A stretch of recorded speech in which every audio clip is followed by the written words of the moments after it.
Two gargantuan trends. The bounty America has enjoyed for many years has been attributed to the World War II or the so-called Greatest Generation. It's not just their productivity, but their prolificness. You see, it was them that fortified the social net and allowed its great expansion by both winning the war and then returning to create an average of 4 children per family.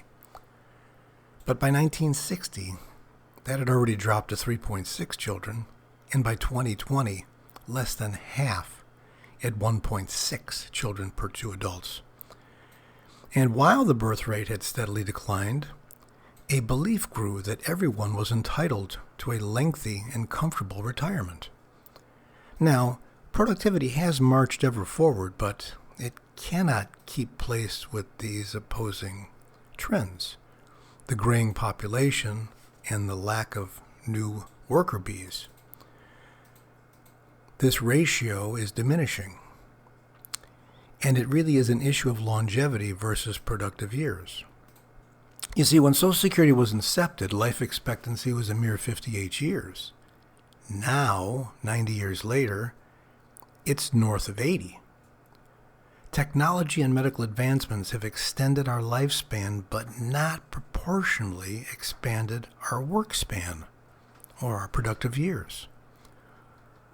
What was an ephemeral hope of gaining a few leisure years and not living in poverty has been replaced by the glorious expectation of 10 plus golden years of non-productive leisure.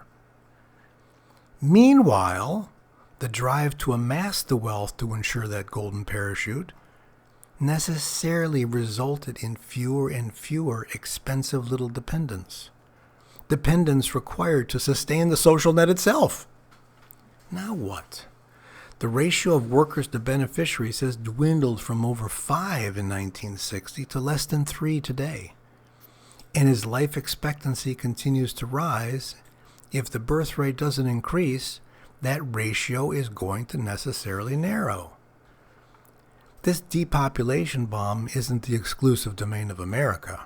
Most of the first and second world is depopulating. Meanwhile, the hungry and far less productive third world continues to expand. There's no sign of these trends reversing or even stabilizing.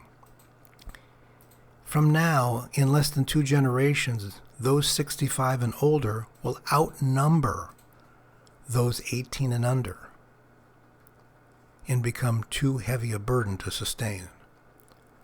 This is why so many European countries have opened their borders to highly prolific immigrants. But the cost may be more dire, since the same culture that rose to invite those immigrants, once diluted, will now fall to parity. It seems like there's no putting the genie back in the bottle, at least not quickly.